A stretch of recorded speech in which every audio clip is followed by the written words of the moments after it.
visrodzos mielos māla, Sīnītu kā ciemā jau visrodzos mielos māla. Un tad rāda kā mani.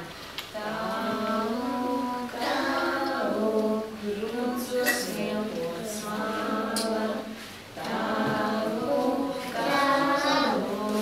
rodzos mielos māla. Samulsiet. Tu mazo došu draudziņam, lielo ērīšu es pats. Painām? Jā. Kā jūs domājat, cepēja lejā ceptuvē arī skaita kādu pantiņu? Nē? Vai tomēr skaita? Neskaita. Kāpēc? Skaita. Skaita? Vai viņi ir pārāk aizņemti strādāt? Aizņemti. Iesim skatīties? Jā. Nu, bet pirms mēs iesim lejā, mums vajadzēs nedaudz pārģērties. Tad es iedošu jums.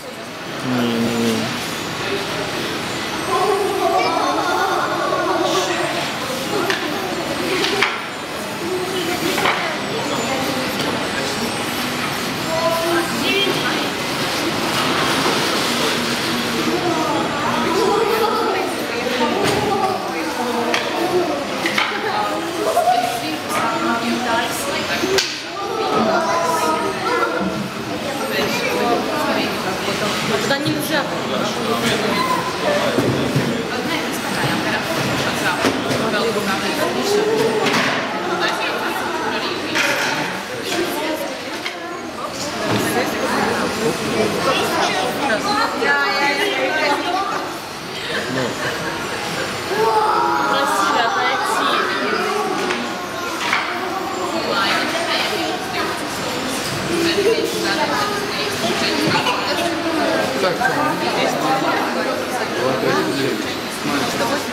Viņš vidojas slapš, viņš nav izturies. Un pats pēdējais mums ir skaņa. Tad mēs paņemam kukuli un pieklovējam pie apakšas, tā garos, kur kukulītis ir. Ja skaņa ir dobja, zema, tad kukulītis ir gatavs. Ja šo skaņu mēs nedzirdam, tad mēs viņu liekam atpakaļ iekšā krāsnē. Bet šī te krāsnes mums ir ne tikai pati vecākā, bet arī pati lielākā. Tad tās klona virsmas laukums, kur liekam kukuļus, ir 11 kvadrātmetri, apmēram kā dzīvokļa istaba. Runā, ka vienā šajā krāsnī mēs varētu salikt 200 kilogramīgos kukuļušus. Daudz?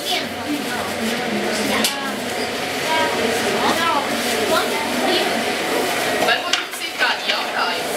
Tas ir priekšā, tas tā. Tā ir gaisma. Jā, kurinam gan šo krāsni, gan arī tur, kur mēs skatījāmies kā cepmājas, tās krāsnes arī mēs kurinam ar malku. Bet kurinam no otras puses.